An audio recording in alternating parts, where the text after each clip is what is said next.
வணக்கம். இப்போ நீங்கள் பார்த்துட்ருக்கிறது கங்கா தீர்த்தங்க. கங்கா ஜலம் காசியிலேருந்து கொண்டு வந்தது அதான் பார்த்துட்ருக்கீங்க. இப்போ வந்து இந்த கங்கா ஜலத்தை என்ன பண்ணுறது அப்படின்னு நிறையா பேர் கேட்குறீங்க. இந்த கங்கா ஜலத்தை ஆன்மீக ரீதியில் பார்க்கும்போது பாவங்களை நீக்கி ஒரு ஆன்மாவுக்கு தூய்மையை தரக்கூடியதுங்க. இதை வீடுகளில் நம்ம வைத்து பயன்படுத்தினால் நமக்கு பல நன்மைகள் தருங்க.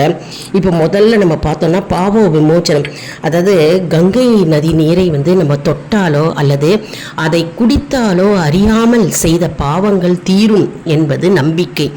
வீட்டு தூய்மைன்னு பார்த்தோம்னா வீடுகளில் பூஜை செய்த பிறகு கங்கை நீரை வீட்டில் மூளை முடுக்கல்ல தெளித்தோன்னா எதிர்மறை ஆற்றல் விலகி நேர்மறை சக்தி பெருகுங்க. அடுத்தது இறை வழிபாடு அப்படின்னு பார்க்கும்போது தினசரி வழிபாட்டின் போது கடவுளுக்கு நம்ம அபிஷேகம் செய்யும் போது கங்கை தீர்த்தத்தை நம்ம பயன்படுத்தலாங்க. அதை கொண்டு நம்ம அபிஷேகம் செய்யலாம்.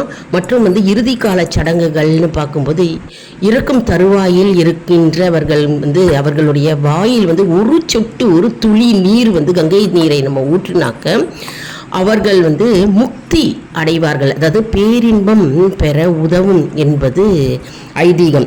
அதனால் அவ்வளவு அற்புதமான இந்த கங்கை நீரை நம்ம இப்படி பயன்படுத்தணும். அதே மாதிரி இந்த கங்கை நீரை வீட்டுக்கு மற்றவர்கள் மீது நம்ம தெளிக்கலாம். அதே மாதிரி அவங்க குளிக்கும்போது அந்த தீர்த்தத்தை சொட்டு நீரை ஊற்றி அவங்க மற்றவங்க குளிக்கலாம். அதாவது காசிக்கு வர முடியாதவங்க வீட்டில் இருப்பாங்க இல்லையா, அவங்களுக்கு கொடுத்தா அவங்க அதை வச்சு குளிக்கலாம். அதே மாதிரி அது சிவபெருமானுக்கு நம்ம அபிஷேகத்தை கொடுக்கலாங்க. ஒன்று அல்லது நிறைய உங்ககிட்ட கங்கை தீர்த்தம் இருந்ததுன்னா கோவிலில் சிவபெருமானுக்கு கொடுத்து நம்ம அபிஷேகம் செய்யலாம். மற்றும் நம்ம என்ன பண்ணணும்னா அந்த கங்கை நீரை ராமேஸ்வரத்துக்கு சென்று சிவபெருமானுக்கு அங்கே அபிஷேகம் செய்யணுங்க. காசி காசி காசி, கங்கா கங்கா கங்கா, விஸ்வேஸ்வரா விஸ்வேஸ்வரா விஸ்வேஸ்வரா, காசி விஸ்வநாதா, ஓம் நமச்சிவாய ஓம் நமச்சிவாய ஓம் நமச்சிவாய. இப்போ பார்த்துட்டு காசியிலேருந்து கொண்டு வந்த கங்கா தீர்த்தம் அது சின்ன பேக்கெட்டில் கொடுத்துருக்காங்கங்க. அந்த பிளாஸ்டிக் கவரில் அதை நம்ம உடைத்து நம்ம அந்த செப்பு பாத்திரத்தில் அந்த சொம்பில் நம்ம ஊற்றிக்கலாம். தலையில் தெளிச்சுட்டாதே போகிறோம், நமக்கு மோட்சம் கிட்டும், நம்ம பாவங்கள் நீங்கும்.